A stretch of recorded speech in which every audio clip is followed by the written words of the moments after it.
Les rayonnages de nos musées abritent des fossiles d'animaux dont la plupart des gens ignorent qu'ils ont existé. Ils appartiennent à des espèces qui rivalisèrent en taille et en férocité avec les dinosaures.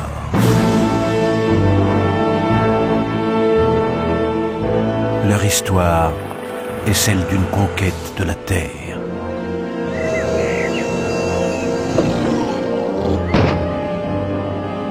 L'histoire des mammifères.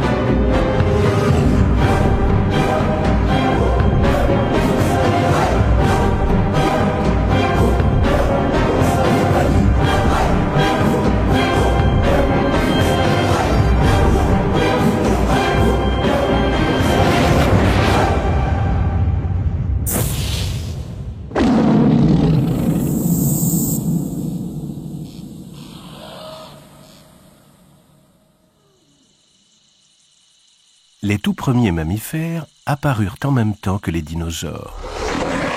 Mais ces derniers affirmèrent vite leur suprématie et pendant les 160 millions d'années de leur règne, les mammifères restèrent de modestes mini-animaux.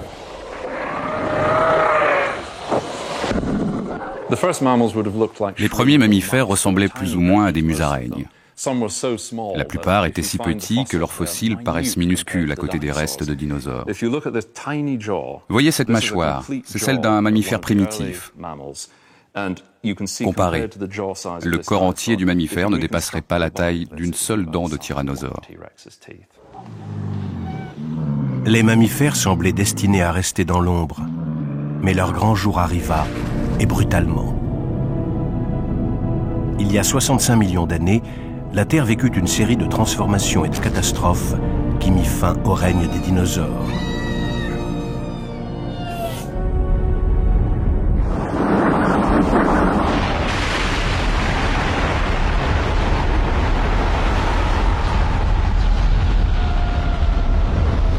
Parmi les animaux qui survécurent à cet apocalypse, les mammifères.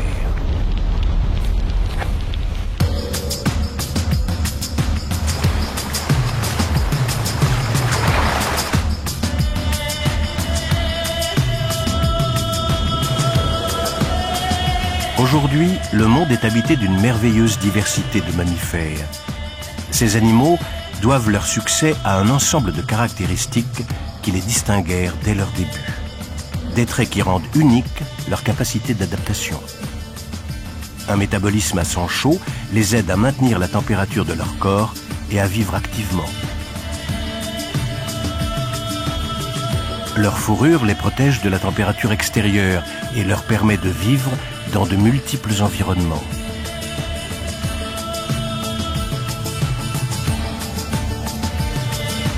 Ils produisent du lait et veillent sur leurs jeunes, augmentant ainsi leurs chances dans la lutte pour la vie.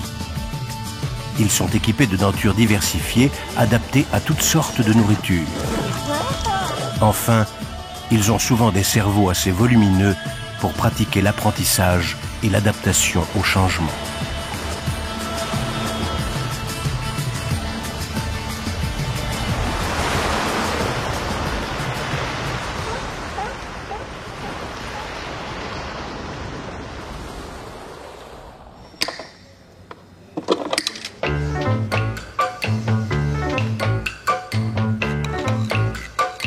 À chaque étape du travail de reconstitution, animateurs et modélistes se sont appuyés sur l'étude des fossiles pour habiller les squelettes de chair.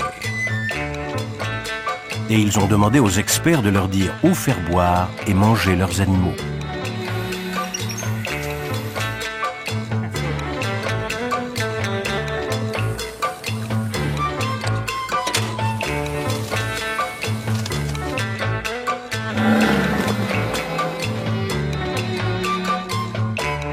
Sur les écrans d'ordinateur, les scientifiques ont indiqué aux animateurs comment faire tenir les animaux sur leurs pattes.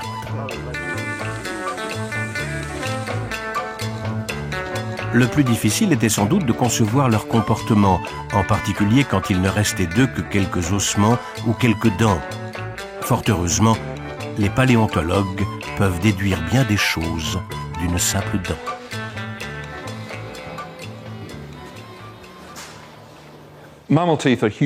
Les dinosaures n'avaient que 2 ou 3 différentes sortes de dents.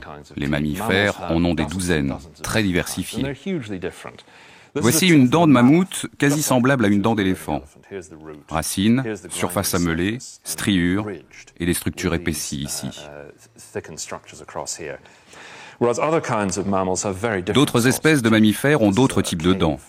Chez cette hyène des cavernes, on voit ici, devant, les incisives, les canines pour percer la chair et vers le fond, ces formidables dents aux bords aiguisés qui broyaient les os.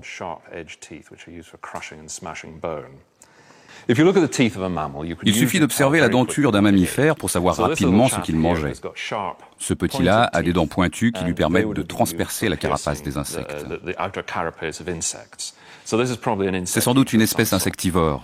Et celui-ci est un carnivore, si l'on en croit ses grandes dents pointues. Voici les grandes canines, les incisives devant, tout aussi efficaces pour trancher la chair, et au fond, de grosses dents à découper.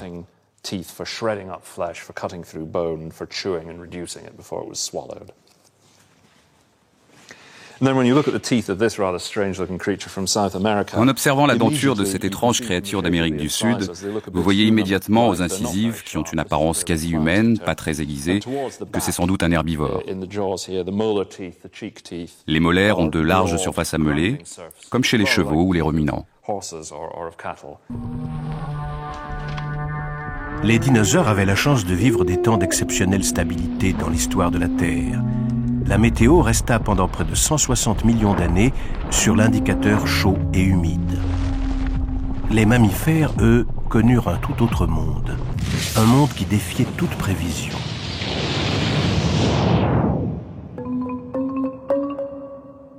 Ce monde imprévisible vivait de violentes fluctuations climatiques.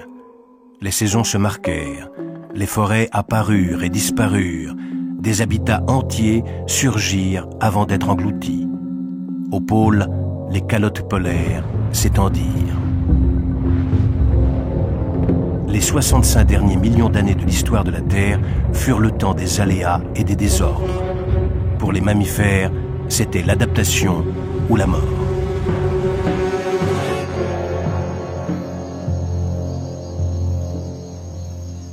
Leur première épreuve après que la Terre se soit remise de la grande extinction consista à s'adapter à une planète globalement couverte de forêts tropicales.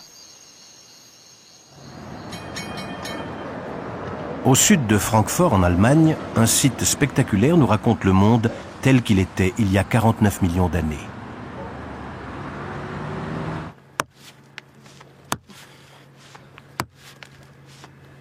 Il nous offre un point de vue unique sur les débuts de l'expansion des mammifères.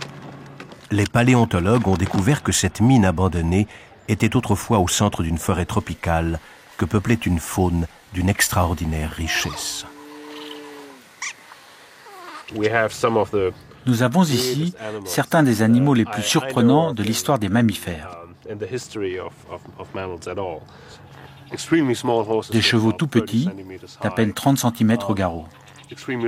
Et en revanche, de très grands oiseaux carnivores, de 2 mètres de haut. L'Eptictydium est l'un des plus étranges animaux qui vivaient ici. Courant et sautant sur ses 2 pattes, il n'a aucun équivalent aujourd'hui. Ce que l'on appelle les sédiments de Messel, en s'accumulant progressivement au cours des millions d'années, ont conservé tout un écosystème.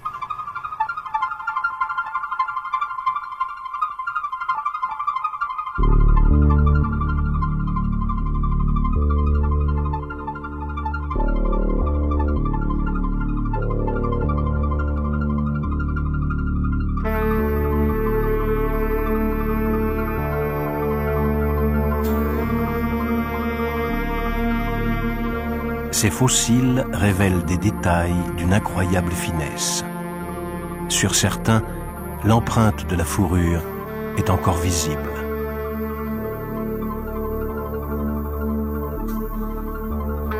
Sur d'autres, au niveau de l'estomac, on peut observer les restes du dernier repas de l'animal.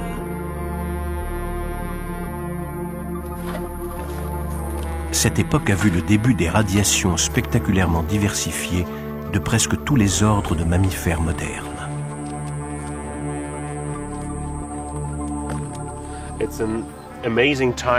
C'est une époque passionnante pour l'histoire des mammifères, car nous voyons ici de nombreux animaux participants des familles que nous connaissons aujourd'hui.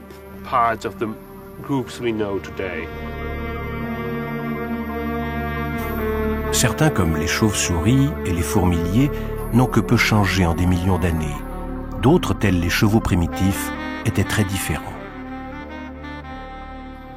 Si l'on compare le petit cheval de Messel avec le cheval d'aujourd'hui, on ne peut croire qu'il s'agit de la même espèce. Et pourtant, si. C'est ce qui rend ce site fascinant.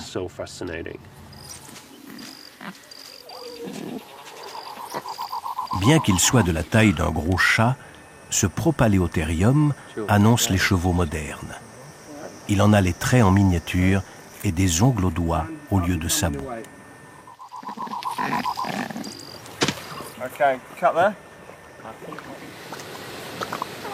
Malgré leur diversité, ces animaux ont un point commun, la petite taille.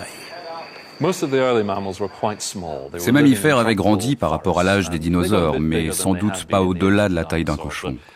Certains étaient capables de grimper aux arbres et de s'adapter à différents régimes alimentaires. Mais les forêts ne leur permettaient pas de gagner en taille.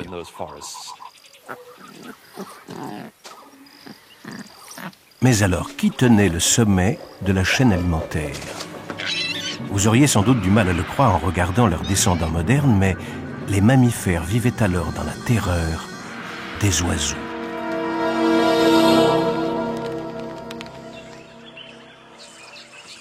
Ne sous-estimez jamais la puissance d'un bec.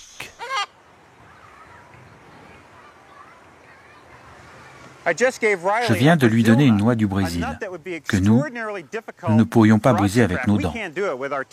Nous avons besoin d'outils. Mais lui, avec un crâne grand comme ça, il brise cette noix d'un coup de bec. À présent, imaginez un très très gros perroquet. La première chose qu'on voit en regardant le crâne de cet oiseau éteint, c'est le pouvoir meurtrier du bec. Ce crâne appartenait à un oiseau de 2 mètres, appelé Diatryma ou Gastornis. Si l'on compare un crâne de perroquet à celui de cet oiseau géant, on voit que cet animal est largement équipé pour briser bien autre chose que des coques de noix. Le Gastornis était à plusieurs titres suréquipé par rapport aux oiseaux modernes. Il existe aujourd'hui de grands oiseaux non volants, comme l'autruche, mais elle est de toute évidence bâtie selon une conception très différente. Son crâne est relativement petit, rien à voir avec le crâne massif de ces oiseaux anciens. Gastornis était grand, puissant et spécialisé dans la chasse aux mammifères. Un animal puissamment équipé comme Gastornis pouvait dévorer une proie qui se débattait. Il mangeait des vertébrés, et pas uniquement leur chair, mais aussi la moelle, qu'il obtenait en brisant les os.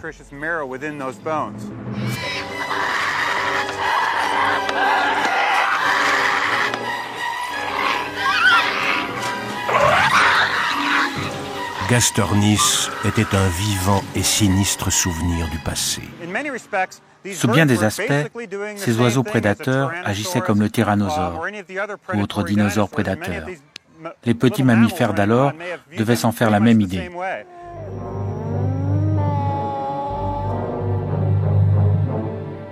Si le monde était resté couvert de forêts tropicales, il est possible que les oiseaux en auraient conservé la domination aux dépens des mammifères.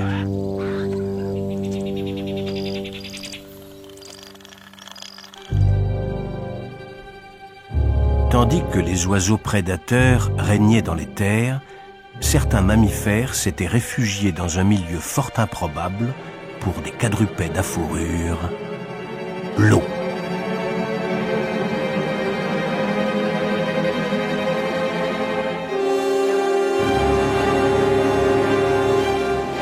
Ils se firent alors progressivement très très gros, jusqu'au plus grand des animaux, les baleines.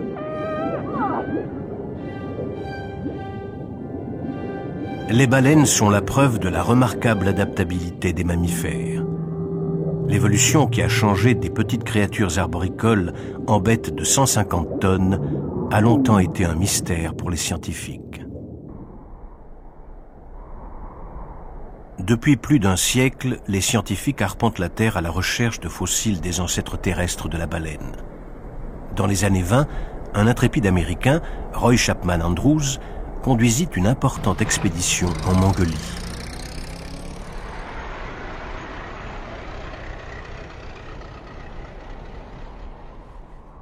L'une de ses découvertes les plus spectaculaires fut le crâne d'un grand carnivore ongulé.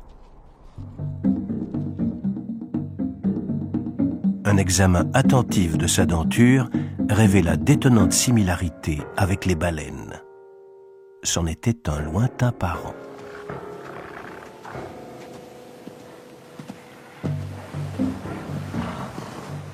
C'est extraordinaire de regarder une baleine ou un dauphin et de se dire qu'autrefois son ancêtre vivait à terre et ressemblait à une sorte de cochon ou de chien géant.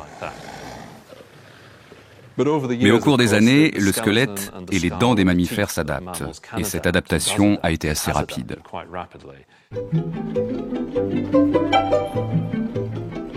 Personne ne sait ce qui a poussé des carnivores ongulés à plonger dans les eaux pour s'y changer en nageurs. En fait, presque tous les mammifères savent nager. C'est juste que certains préfèrent s'en passer.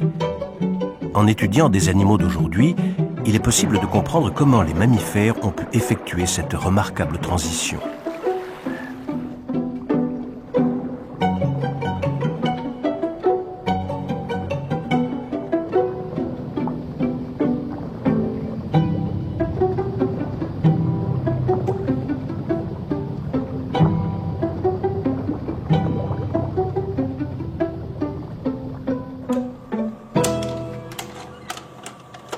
Un des experts mondiaux des mammifères aquatiques pense avoir découvert comment un maladroit terrestre a pu devenir un virtuose de la nage. Si vous observez ce chien qui patauge, vous verrez que les quatre pattes frappent l'eau en alternance. Cette nage de chien est une sorte de trot que l'animal fait dans l'eau. C'est très efficace. Mais voici un mammifère aussi à l'aise dans l'eau qu'à terre, la loutre. Les loutres pourraient représenter ce que serait le chaînon manquant entre les baleines et les mammifères terrestres. Les étudier est d'un intérêt tout particulier, même si elles ne sont pas toujours coopératives.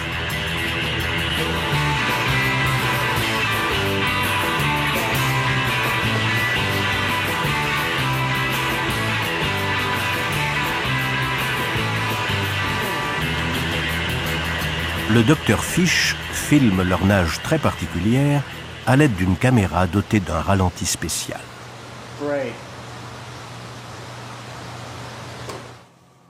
En laboratoire, il a observé que d'infimes changements du style de nage permettent à un animal terrestre de nager moins comme un chien que comme un phoque. Au lieu de se servir des quatre pattes, la loutre ne se sert que des pattes arrière. Ses pattes avant sont repliées sous elle. Ses pattes arrière pagaient simultanément. Les loutres ne marchent pas dans l'eau. Elles pagaient des deux pattes arrière et leur colonne vertébrale ondule souplement de haut en bas pour les propulser.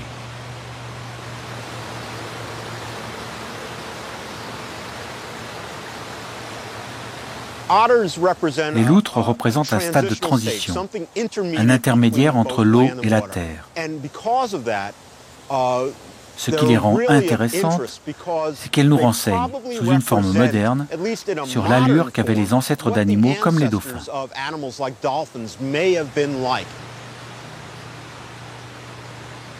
Les loutres sont des animaux d'aujourd'hui. Personne n'avait découvert d'ancêtres de type loutre pour les baleines. L'histoire s'interrompait entre la terre et la mer.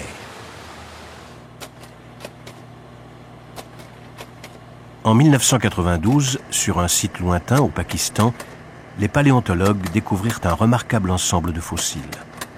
Il semblait composer une créature unique, comme un puzzle. Une créature qui pouvait vivre sur la terre comme dans l'eau. Les scientifiques tenaient là une découverte déterminante. C'était enfin le chaînon manquant.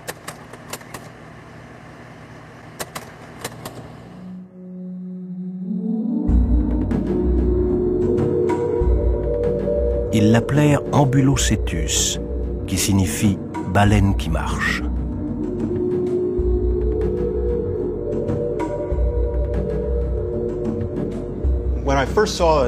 Quand j'ai vu un squelette d'Ambulocetus pour la première fois, j'ai remarqué ses os robustes et j'ai pensé aux animaux semi-aquatiques comme la loutre. L'Ambulocetus se déplaçait plus ou moins comme les loutres d'aujourd'hui. Au bout de ses membres, les pieds avant et arrière devaient être palmés, ce qui facilitait la propulsion.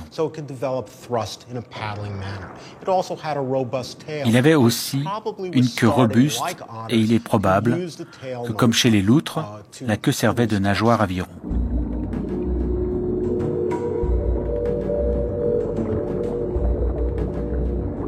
L'Ambulocetus était une créature totalement nouvelle pour la science. Et le travail du docteur Fish a aidé notre équipe à le faire bouger sur Terre et dans l'eau. Mais l'Ambulocetus n'était pas le fin mot de l'histoire des baleines. Après tout, l'animal était encore attaché à la Terre. Le chapitre suivant de l'histoire devait nous expliquer comment les baleines avaient grandi et étaient devenues exclusivement aquatiques.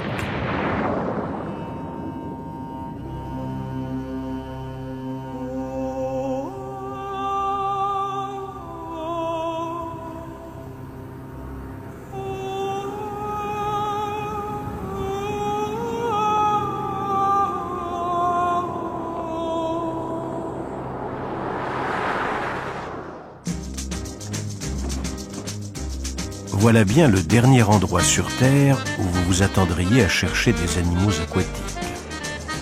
Et pourtant, le désert du Sahara conserve des preuves de l'existence d'animaux sous-marins. Une aubaine pour les paléontologues.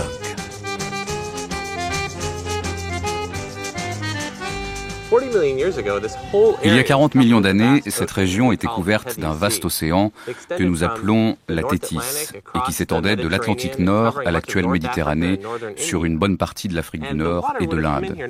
L'eau recouvrait les vallées, mais aussi les plus hauts sommets. Les strates que vous voyez ici étaient autrefois le fond de l'océan. On en trouve traces partout. Une coquille d'huître, un escargot de mer, et j'ai même trouvé une dent de requin, c'est inattendu dans un désert.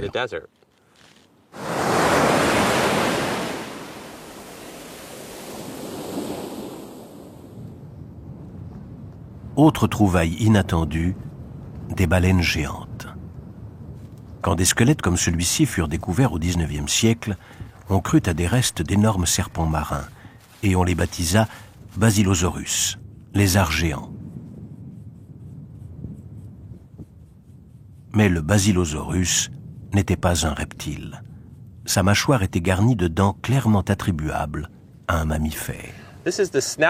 Voici le mufle d'un animal, et ceci est le palais. Voici les incisives, ici et ici. Et au fond, on observe que les dents ont deux racines. En voici deux ici et ici. Le Basilosaurus avait peu de dents, comparé aux baleines modernes. Sa denture évoque les mammifères primitifs. Les dents de devant servaient à saisir la proie et les dents du fond à la mâcher, à la différence des baleines modernes qui avalent d'un coup.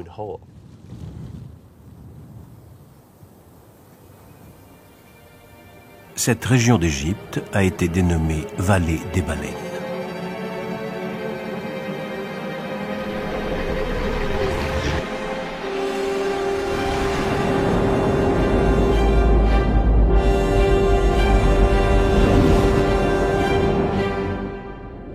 Ces prédateurs géants étaient bien éloignés des baleines actuelles. Leur long corps serpentin portait des caractéristiques primitives qui les reliaient à leurs ancêtres terrestres.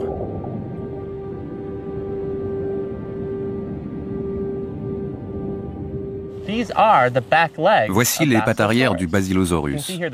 Voici le bassin, le fémur, la rotule, la patte et le pied, qui a même des petits doigts.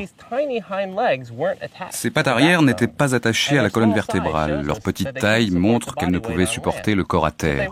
Question, à quoi servaient-elles ? On peut supposer qu'ils s'en servaient pendant l'acte sexuel. Le mâle et la femelle s'agrippaient ensemble pendant l'accouplement.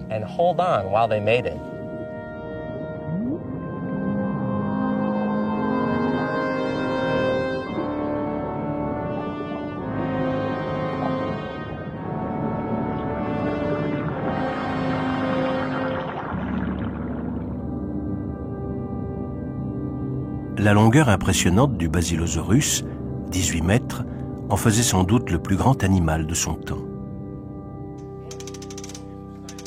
Le représenter posa de gros problèmes aux scientifiques et aux animateurs.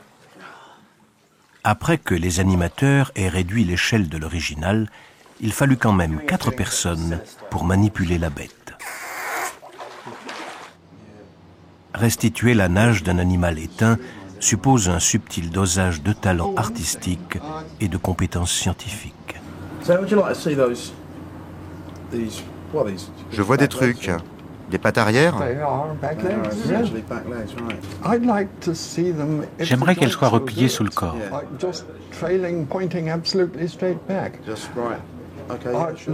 Comme chez les loutres.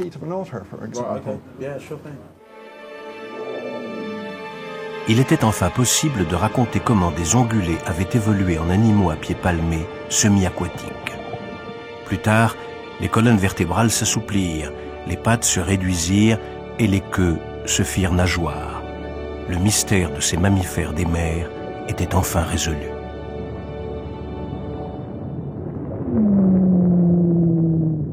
Les baleines étaient le premier exemple de la tendance au gigantisme des mammifères. Mais les animaux terrestres n'étaient pas en reste. Ils se mirent à grandir quand le changement climatique repoussa les forêts de type tropical. La vie sur Terre passa sous l'influence d'un de ces continents, l'Antarctique. Au cours des millions d'années, les autres continents s'en éloignèrent, le laissant isolé au pôle sud.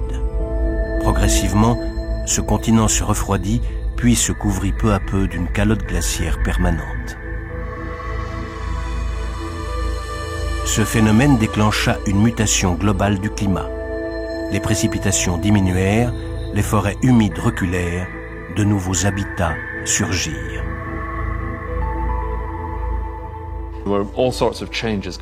Les changements furent de toutes sortes. Le climat évoluait globalement. Le refroidissement était général, ce qui faisait reculer la forêt. Les animaux quittèrent les sous-bois.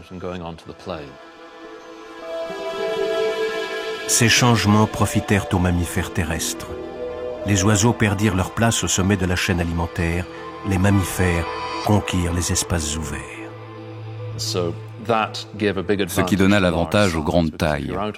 Sans la protection des forêts, il vaut mieux être grand pour fuir les prédateurs.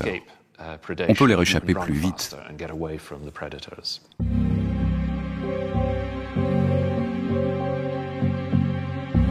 Ce climat en mutation créa une nouvelle race de géants. Avec l'âge d'or des mammifères était venu le temps des monstres.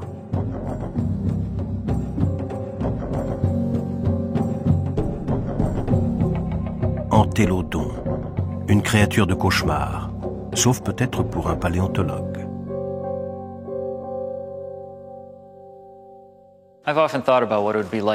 J'ai souvent imaginé ce que ce serait de rencontrer un entélodon. Je le vois comme un animal assez arrogant, du genre à entrer quelque part en disant « c'est moi que v'là ». Le pouvoir dissuasif de cette mâchoire est indéniable.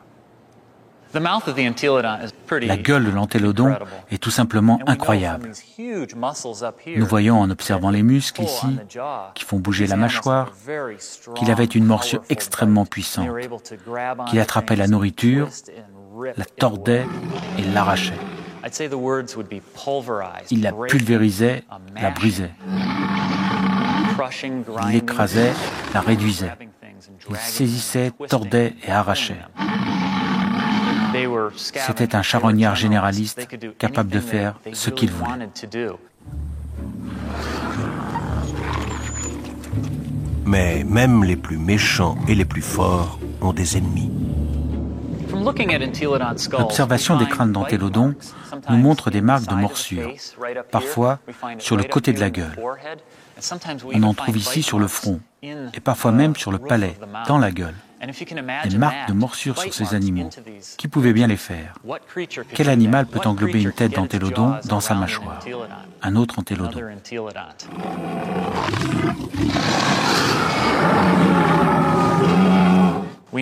Nous le savons parce que leurs dents auraient pu faire de telles marques. Et il n'existait aucun autre animal à l'époque capable de les faire. Nous en concluons que les entélodons se faisaient ça mutuellement. La question est pourquoi?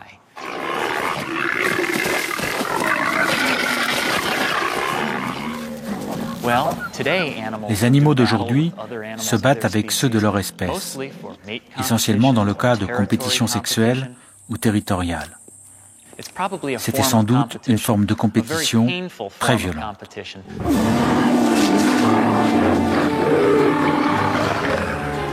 Les entélodons étaient des tout-terrain accomplis, bâtis comme des tanks, capables de tout manger. Une typique success story de mammifères. Il est difficile de dire pourquoi il n'y a plus d'entélodons aujourd'hui.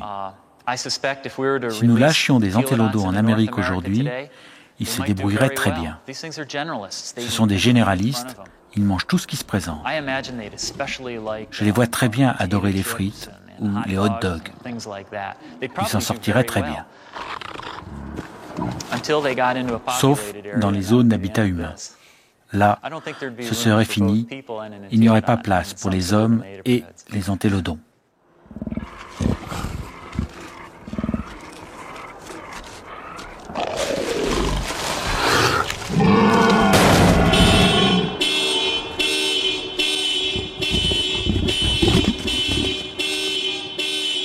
Les entélodons étaient une espèce nouvelle de grands mammifères.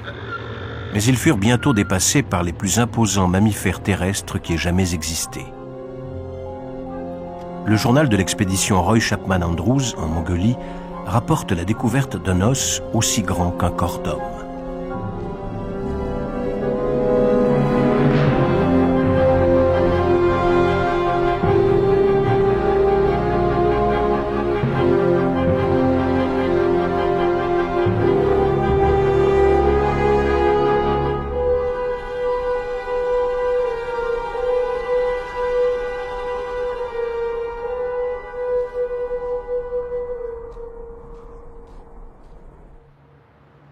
Certains de ces os énormes sont conservés au musée d'histoire naturelle de Londres. Des os d'1 mètre, ça doit être facile à repérer, mais le musée en contient tant que parfois le paléontologue s'y perd.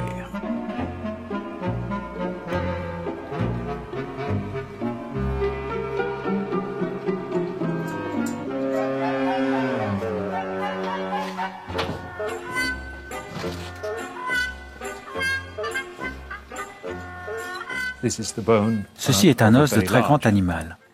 Si j'en découvrais un, je songerais probablement à un éléphant. Il est très grand, et il a certains traits de la girafe et d'autres du rhinocéros. Mais il ne ressemble à aucun animal actuel.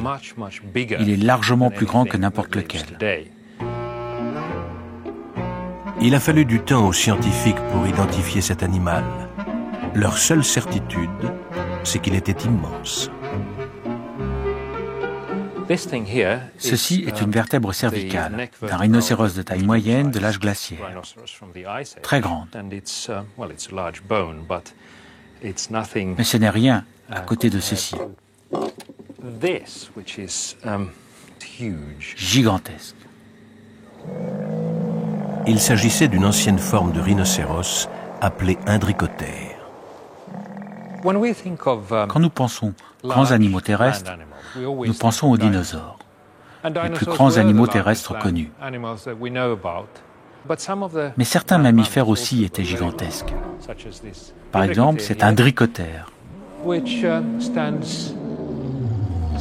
de 7 ou 8 mètres, presque aussi long, qui doit peser dans les 15 tonnes.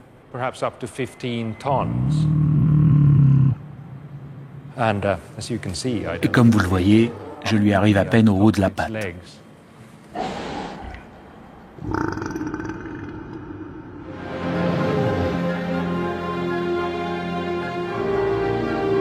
Les Indricotères étaient des rhinocéros voulant se faire aussi haut que les girafes.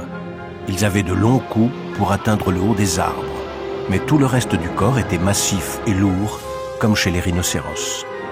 Des monstres impressionnants, mais de placides géants, ne se nourrissant que de feuilles tendres. Et il devait leur en falloir beaucoup. Pourquoi être grand? Parce qu'aucun prédateur ne sera de taille à vous manger. Mais vous êtes vulnérable parce que vous êtes peu nombreux. Pensez aux éléphants. Il en faut peu pour mener les grands animaux à l'extinction.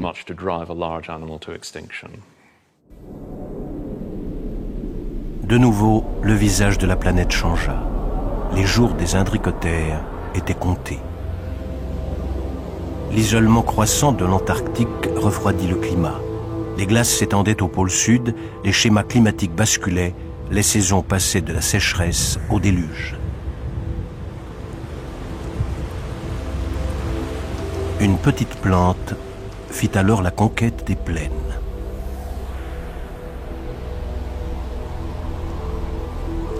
L'herbe.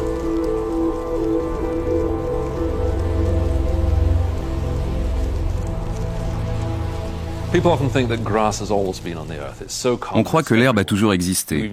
On voit même des représentations de dinosaures gambadant dans les herbages. Mais selon les traces fossiles, l'herbe n'a que 30 ou 40 millions d'années. Quand les climats sont devenus plus secs, les centres des continents se sont changés en savane. La prairie s'est étendue, les forêts qui avaient abrité les mammifères ont reculé. Les mammifères ont dû s'adapter, descendre des arbres, sortir des forêts. Ils se sont faits plus grands, avec de longues pattes, des sabots pour courir plus vite, et leur denture s'est adaptée aussi.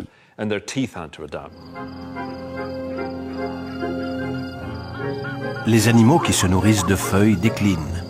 À leur place, apparaissent de nouvelles espèces, les brouteurs. Mais l'herbe est une nourriture ingrate. Les mammifères s'y adaptent en développant des dentures et des estomacs complexes et de longues pattes pour accompagner la prairie. Mais qui dit viande sur pied dit abondance de prédateurs. La lutte pour la vie fit naître certains des plus grands tueurs de la Terre.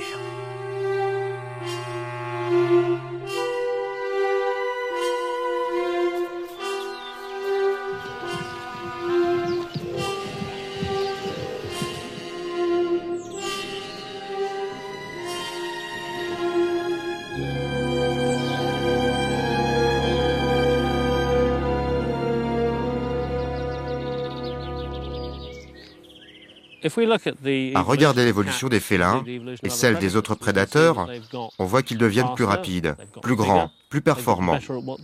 Symétriquement, les espèces proies sont plus rapides, plus grosses, plus performantes dans la fuite. On pourrait appeler ça une course aux armements de l'évolution. La proie veut fuir, le prédateur veut l'attraper, si bien qu'au fil du temps, tous ont tendance à s'améliorer pour parvenir à la meilleure formule.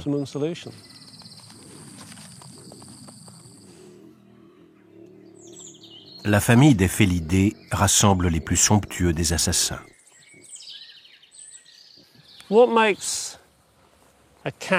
Qu'est-ce qui fait du félin une machine à tuer aussi efficace? Ces petits tigres ont 4 mois. Et ils ont déjà tous les attributs nécessaires, en plus petit. de larges pieds, garnis de longues griffes aiguisées, des dents qui peuvent déchirer la viande, mordre dans la proie et la tuer.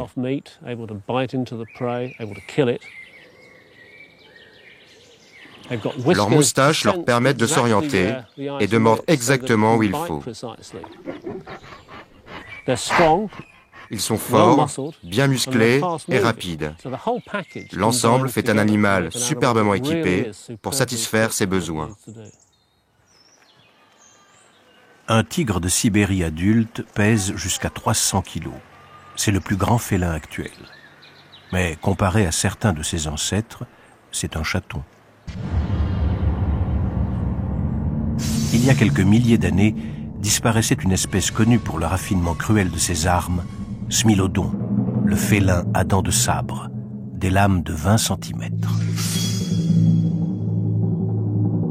Les dents de sabre étaient certes spectaculaires, mais c'est tout l'animal qui était une véritable machine à tuer.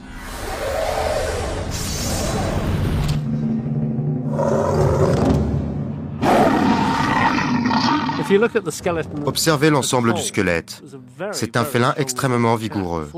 L'avant du corps, en particulier les pattes avant, les épaules et le cou, sont très robustes. Comme de nombreux félins actuels, il était rapide sur de courtes distances, il chassait en embuscade avec des sprints dont la vitesse réduisait rapidement la distance d'avec la proie. Ensuite, sa force lui permettait de la saisir et de la battre. Comme toujours, c'est la denture qui révèle le comportement du Smilodon.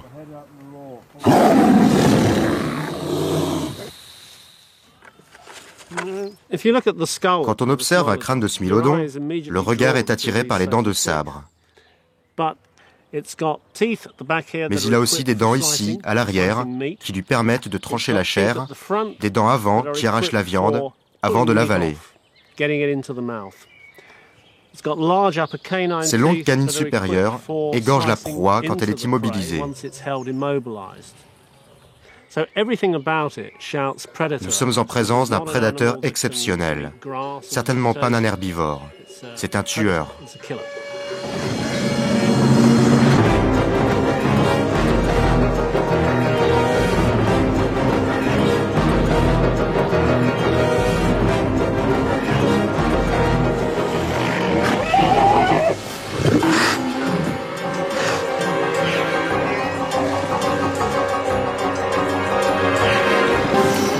Les longs sabres avaient une sinistre destination, se planter dans la gorge de la proie et la déchirer d'un coup.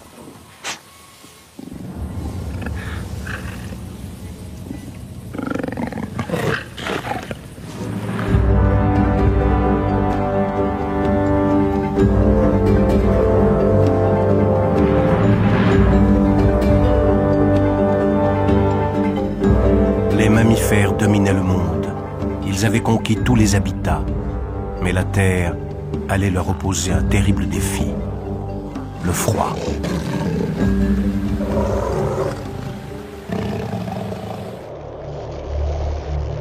Il y a 2 500 000 ans, les pôles commencèrent à se couvrir de glace. C'étaient les âges glaciaires. L'Inland 6 s'étendit au-delà du cercle polaire, loin dans l'hémisphère nord, transformant à la fois la faune et la flore. Au plus froid des âges glaciaires, des icebergs croisaient au large de l'Irlande. Les glaciers descendaient jusqu'à New York ou Lyon. Le sol de la Belgique était gelé toute l'année.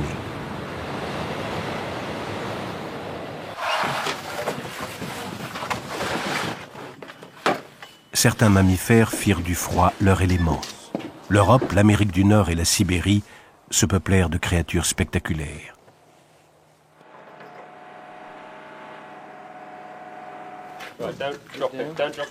Des géants tropicaux mutèrent pour s'adapter au climat du Nord.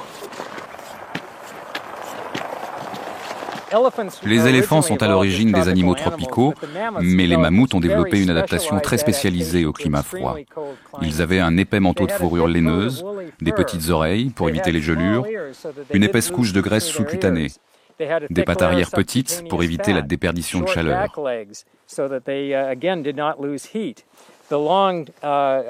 Leurs longues trompes déblayaient la neige car ils se nourrissaient surtout d'herbes et de petits végétaux. Particulièrement spécialisé, le bout de leur trompe, muni de sortes de grands doigts qui leur permettaient de saisir les petites plantes.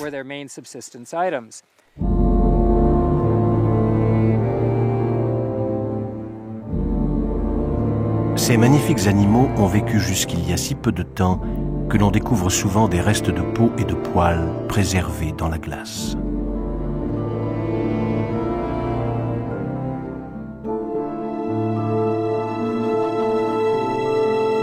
Ces découvertes nous fournissent de précieuses informations sur l'apparence de ces espèces éteintes.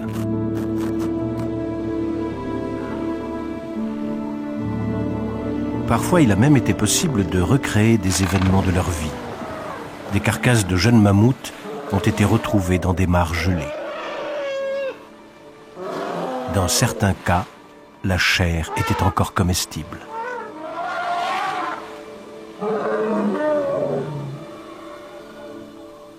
L'environnement des périodes de glaciation était un des plus difficiles, mais les mammifères étaient assez solides pour relever le défi. Leur fourrure les protégeait, leur denture leur donnait accès à la nourriture.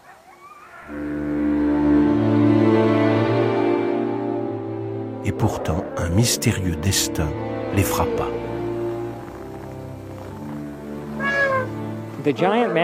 Les mammifères géants des âges glaciaires, comme le mammouth, le rhinocéros laineux ou le mégacéros, dit renne géant d'Irlande, ont vécu longtemps sous un climat très rigoureux. Et pourtant, ils ont disparu assez brutalement. Pourquoi ?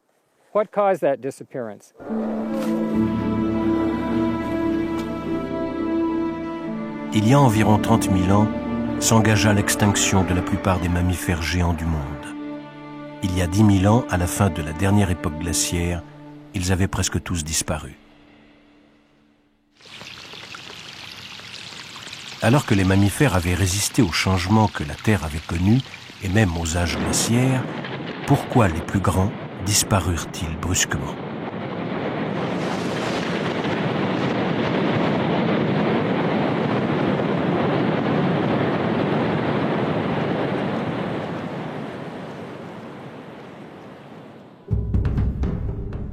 Nous n'avons pas parlé jusqu'ici de la famille mammifère appelée primates. Ils étaient pourtant là depuis les débuts. Ils avaient, eux aussi, résisté aux transformations de la Terre. Jusqu'à ce qu'une des espèces de cette famille, il y a quelques milliers d'années, prenne un essor inouï. Aurait-il quelque rapport avec cette catastrophe ? Ces primates, pas comme les autres.